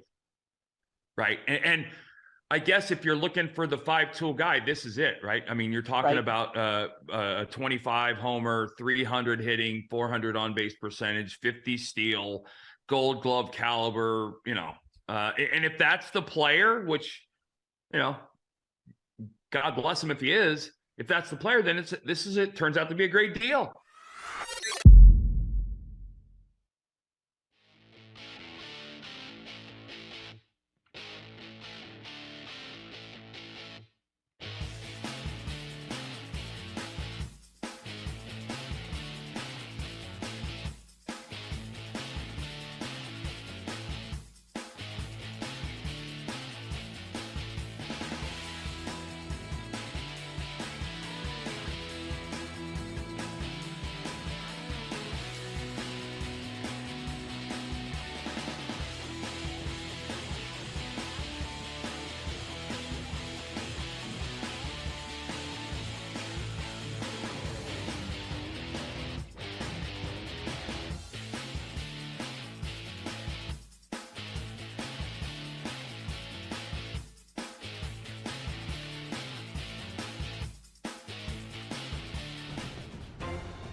Chad, we can definitely tie in our last conversation with our next guest. Curt Schilling joins us on OutKick 360, host, of course, of the Curt Schilling Baseball Show, available every Tuesday and Friday at OutKick.com. It's been a great start.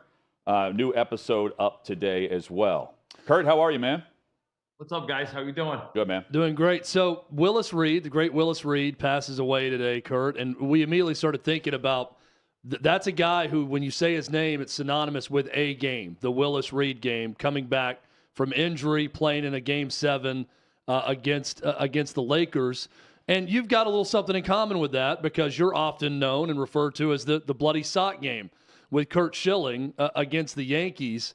Your thoughts on Willis Reed, the type of player he was, but also as someone who does have something in common with him, being synonymous with overcoming something. Well, I got to tell you, irony is thick here. I was actually literally reading the article about his passing and the game and his career. Not a big basketball guy, probably didn't understand his significance in the New York Knicks timeline of basketball, but he clearly was an iconic figure. One of the things that I remember most vividly from 2004 was after Game 6 in Yankee Stadium, the first time I pitched with the rupture and the blood.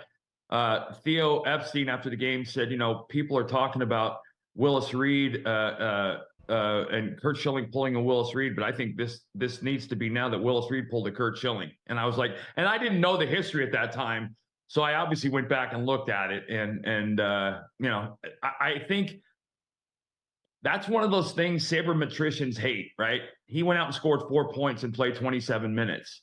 And from an end of the game box score, I think they won the game by 14. It wasn't really meaningful, but it was the game.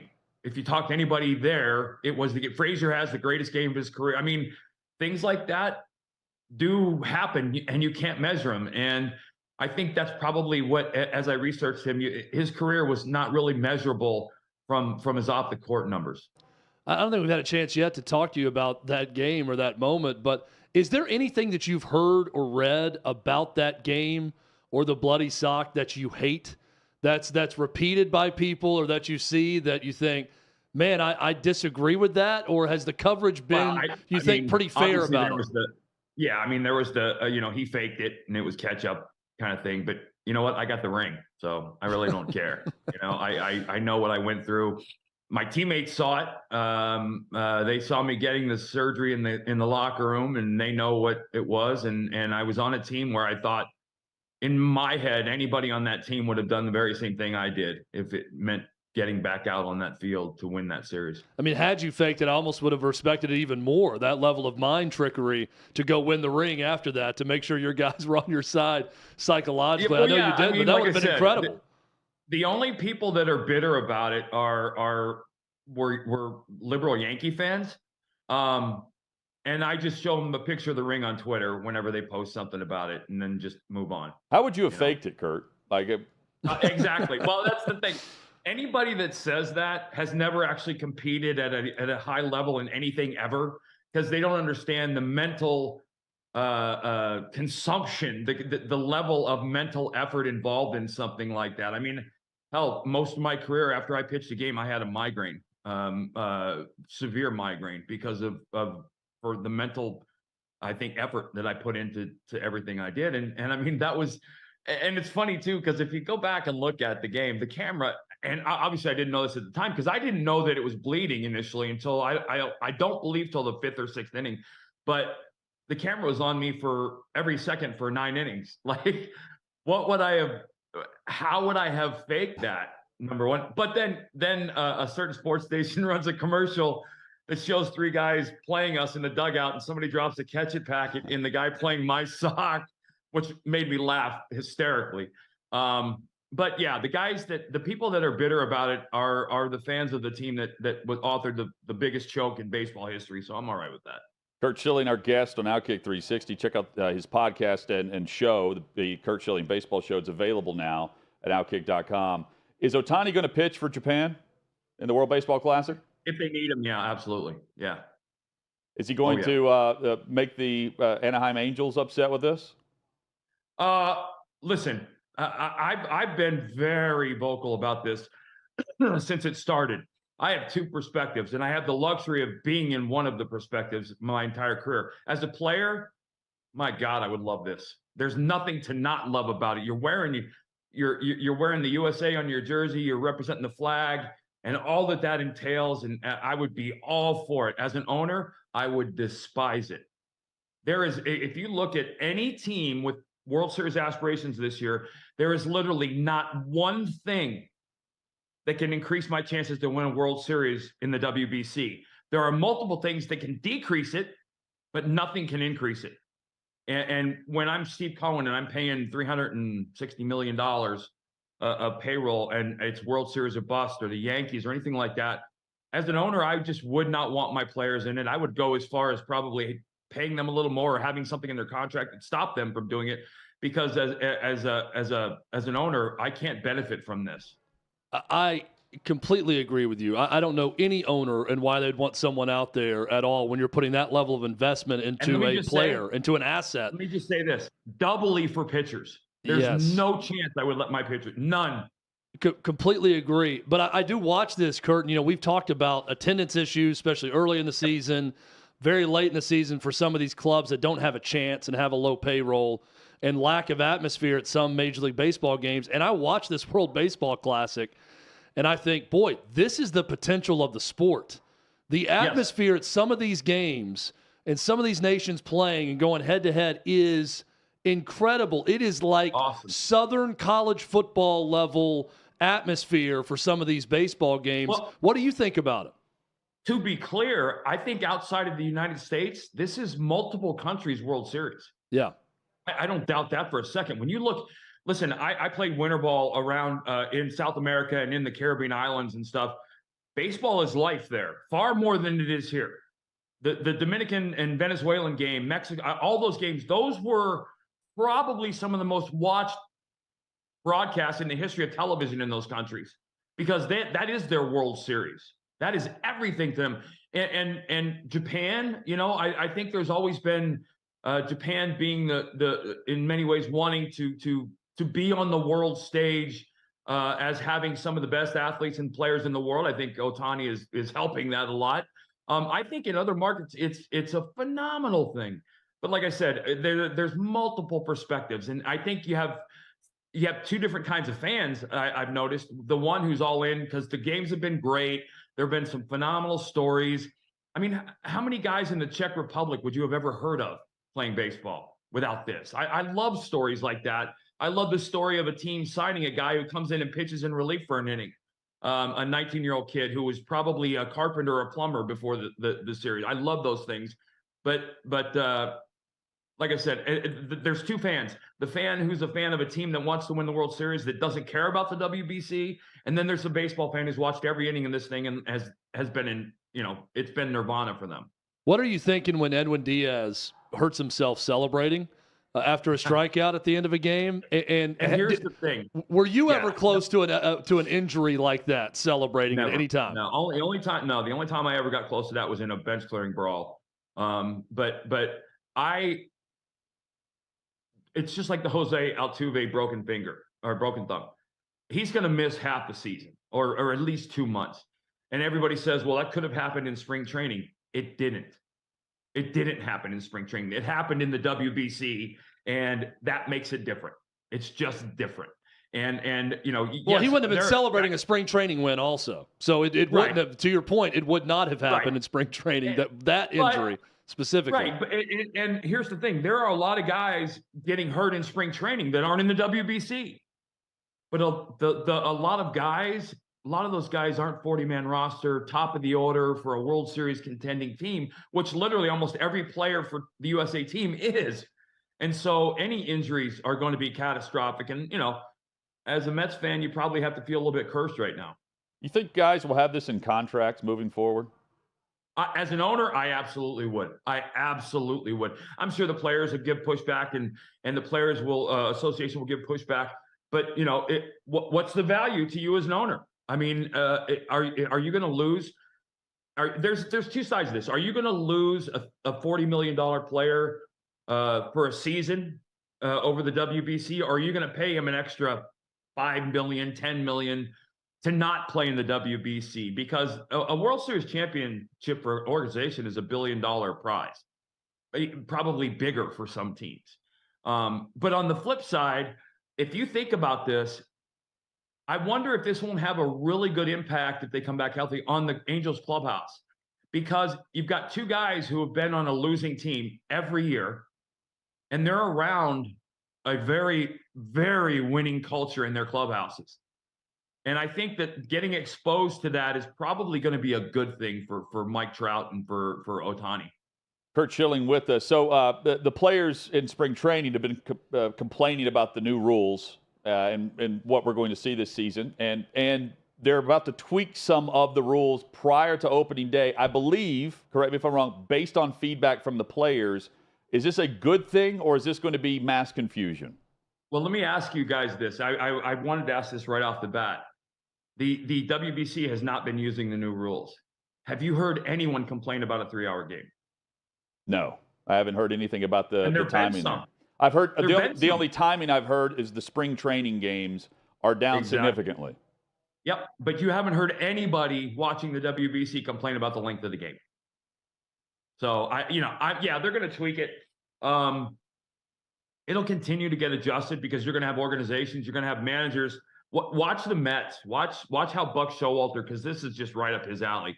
He will use the new rules to his advantage in every possible way with his players, whatever that means. And I said before, and I think I told you guys this, from a pitching perspective, if this impacts you as a pitcher, you're not very good anyway, because good pitchers don't work slow.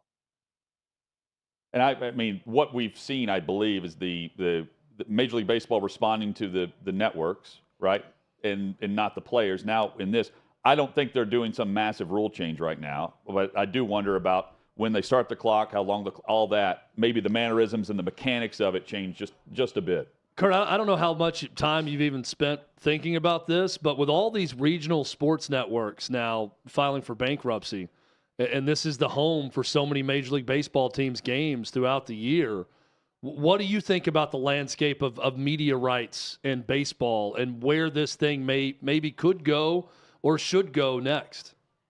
Well, it's going to have a dramatic impact. I'm just not sure what that looks like because, I try to explain to a lot of people, the fans, the fan that argues, I pay your salary, no, you actually don't. The attendance in-house is kind of icing on the cake for these teams. All their money is coming from TV and broadcast rights. They're multi-billion-dollar packages that they're generating.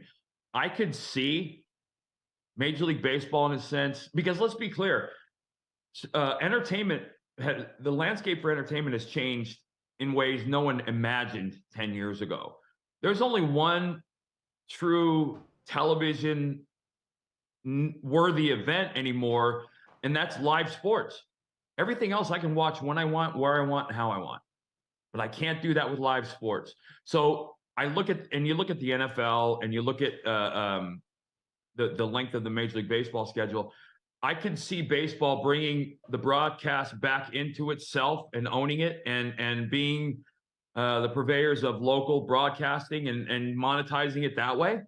And as opposed to let's take the Yes Network in New York as the example, right? I mean, that money goes into the Yankees' coffers. What's to keep the rest of the teams from doing? And obviously, you're talking about different markets. I mean, Tampa and Miami are what they are, but think about like Philadelphia. They all have localized sports networks. If those guys took over the broadcasting, I think there would be some bumps in the road. But hopefully you'd get rid of blackouts and you'd see the clubs and the payrolls go, or the revenue go through the roof again. Yeah, when Bally sold, it was roughly 14 teams, I believe. It was like a $10 billion enterprise at that time, and so quickly it's changed. I wouldn't mind a game-by-game pay-per-view, Curt. If I want to watch a game, but I don't want the full package, I'd like to be able to pay $7 and watch the game. Like buying a ticket. Yeah, a la carte. Like buying a ticket. Yes. Yeah. No, that's coming. That's absolutely coming. I think that, I think being able to, the Major League Baseball, MLB.com runs a lot of the big online broadcast. You've seen YouTube get into it and some other stations, but and hopefully some of that will come Fox's way and OutKick's way as well, because I think we'd be phenomenal at it. It's going to be interesting to see, but the only thing I really honestly see is just more money for the game, not less. And that's, as a player, that's not a bad thing. More baseball discussion with Curt through his show, Curt Schilling Baseball Show. OutKick.com every Tuesday and Friday is when the new episodes are available to you. Today. Yeah, we've got it available right now. And a high school-esque Michael Jordan moment is the comparison I saw, Curt. I can't wait to go listen to this. Yeah, that was my comparison to Michael is that neither one of us played varsity sports until our senior year. I got cut. I got cut my first 3 years. I got to get the backstory we'll there. Definitely have to hear this and one. Kurt's reaction to that in real time. Curt, appreciate it as always, man. We'll catch up soon. Hey, thanks, guys. Yeah. Thanks, Curt. Curt Schilling, again, OutKick.com for the show. Chad, bringing up WBC right there, we've got to get into the calls for Japan's unlikely win. And you've got both versions, I believe. I was, as I tend to do, scrolling Twitter last night, seeing what was going on after coaching my daughter's softball game, got home, wanted to catch up on everything. Another victory, by the way. And I get some people who retweet some of the best stuff. And I saw someone retweet the Japanese national call on national radio of their win last night over Mexico. And then the juxtaposition of the tone of the Mexican national radio call of that same moment with the loss. And it is spectacular. It's one of those when you don't speak the languages, it could be anything you want. But you know what? You just close your eyes and you could make this about anything that they're talking about in your head at the time, not watching the play. It's terrific. And we also have details on a cheerleading hazing incident and investigation. That's next on OutKick 360. What you're experiencing is the bold taste of a Southern legend. Old Smoky Moonshine and Whiskey, authentic Tennessee mountain-style spirits. We believe in crafting flavors that were born from tradition but defy expectation, and pioneering a new experience with every sip. Because if it doesn't do this, it ain't this. Old Smoky Moonshine and Whiskey. Come on.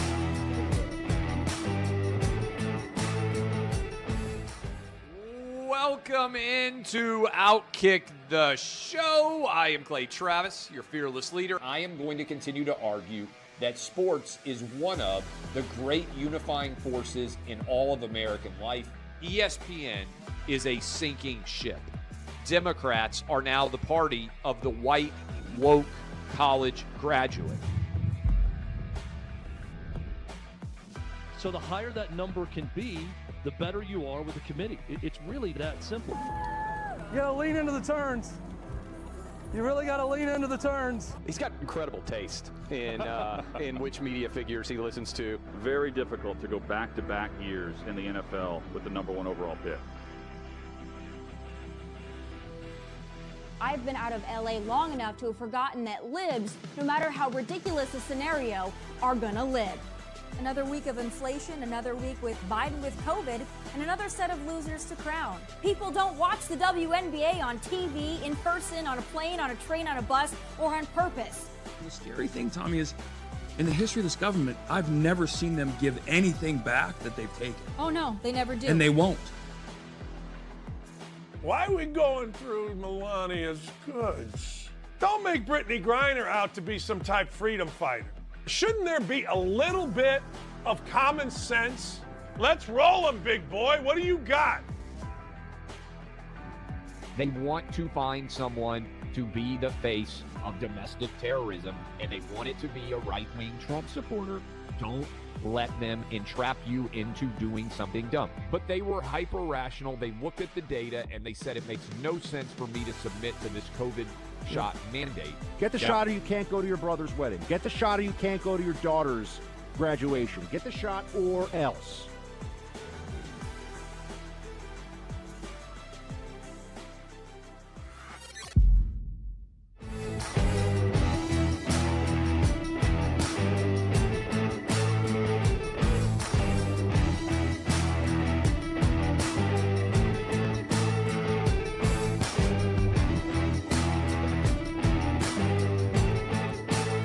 Old Smoky Moonshine and Whiskey, bold taste of the Southern legend.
Our thanks to Curt Schilling for joining us. OutKick 360 rolls on.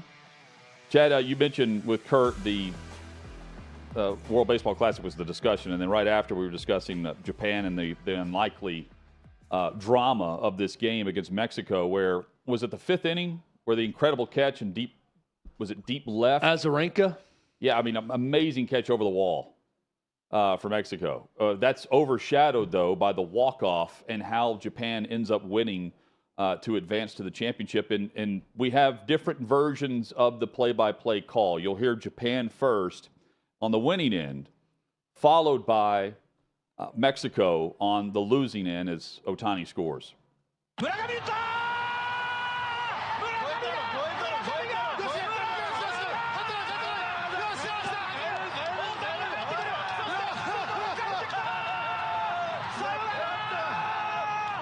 Listo otra vez de costado, Giovanni. Batazo sólido al jardín central. La pelota recoge Candela y va contra el muro. Doble Ohtani, semáforo luz verde, siga para el Pentágono, anota. It's amazing, You can tell. The way the Spanish language sounds. It's like so musical in the pacing Yes. of it that even when they're describing heartbreak, it sounded beautiful. It sounded upbeat. And, well, upbeat, I guess for us, but not them. Yeah. Right? Yeah. Versus what they're hearing is that. I mean, whenever we hear the Spanish announcer with a goal in soccer, I mean, it's. What they're it's hearing evident. is we just lost to Japan in the baseball game, and we're done. That's what they heard. So at Austin Peay State University, there's been an investigation for hazing, cheerleading hazing, and the details are out where you've got blindfolding going on. The Clarksville Leaf Chronicle has the details.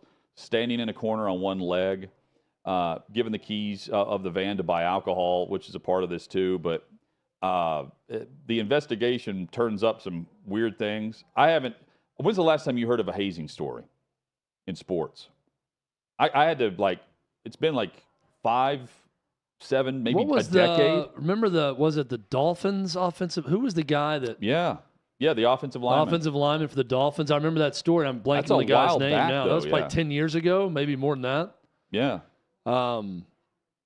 Yeah, it's been a while. And look, this is a G&O night, Chad. This is some pretty lightweight hazing. Yes. They're lightweight. They're cheerleaders. I for get what? that. The joke is there. It offers itself up. I was in a fraternity in college, so this is not hazing to me. Now, here's where they get in trouble. Was a common thing. Yeah, we didn't have a coach. We didn't have a university assigned employee that was our coach. The reason that the coaches got fired and everything was, I think, taken from them was because the biggest part of the story to me, my takeaway was they gave the keys to underage people to go get drinks. Get alcohol. Yeah. And then they partied together in the same hotel suite with underage members of the team. The coaches did, or at least one of the coaches did. The coaches were required to attend. It was required attendance. And they also for the did something where they blindfolded them and fed them a liquid they said was not alcohol, but what they gave them resulted in vomiting. Yes. So I'm thinking, okay, that's... Reported a lot of vomiting afterwards. All cheer members were then driven to an alumni's house to drink and party. That was on G night, G&O. The O night was at an assistant coach's home. No coaches were present that night. Cheer members had to memorize and recite chants and phrases. Failure to do it completely and accurately resulted in punishments, including standing in a corner on one leg, holding a stack of books one-handed above the head, until they could complete the task. Afterward, there was drinking involved. I mean, again, this sounds like fraternity hazing. And I mean, this sounded like a fun night in my fraternity. This was actually the good hazing. Oh, here, your big brother comes up and says, "I've got a bottle of something for you to drink." Great. The school notes that the hazing and the alcohol usage are not connected. Well, I mean, it's very odd that they won't say. I guess you could say the alcohol consumption would have happened either way. Look, anything that Joe Kinsey writes or reports on, when Joe Kinsey reports, I'm there to read the reports. And this is his reporting on this. But when the report from, was it the Leaf Chronicle, whatever the Clarksville paper is, when the report says they were told the liquid was not alcohol, but then they drank it and resulted in vomiting, can we just bridge the gap and say that it was alcohol and don't leave it to my mind to wonder what the liquid was? Because they don't clarify that it was alcohol. Or they drank enough alcohol to start vomiting, just said it resulted in vomiting. And I'm thinking, well, this changes the story. If it's urine. Was it the milk challenge? No. You try to drink a gallon of milk in an hour? If it's urine or something, then that changes the hazing part of this, right? Sure. Is it Clorox? I had a fraternity brother who drank Clorox. Is that what they drank? I mean, what was it? Can you just say that it was alcohol? Was it rubbing alcohol? What did they give them? Was it Rumpelmans? Was it Goldschlager? Was it rum? I want to know exactly what it was they were fed. Were they waterboarded? I mean, I don't know what they were given that caused the vomiting. Just say what it was. Well, they then proceeded to go out partying and drinking, so it couldn't have been that bad. It's a story that if they just said in the report exactly what it was, it would be more understandable from my perspective. So the cheer team is suspended until new leadership is hired at Austin Peay. I mean, the search begins. You for see that leadership. nothing of a sort in the NFL anymore, other than carrying pads in to the locker room for rookies. There's nothing like that. Like it started in 2005 at practices where, I mean, you have guys tied to a goalpost. You know, we have Jeff Fisher in here talking about pranks with his former players. There's nothing like that anymore. And it's due to, in part, the idea that the new generation is often running in a different direction than what's assumed to be all fun and games whenever you enter the league as a rookie, or in this case, new people to the cheerleading squad. In a future show, everyone in the studio right now will tell their favorite hazing story from their past. I feel like everyone had to have been hazed at some point. That means Chad will be shirtless. On a team, Chad will be shirtless soon. In a band, in a fraternity. We've all been hazed at some point. Back at it tomorrow for OutKick 360 on the OutKick Network. And so I thank all of you. And I am because you are.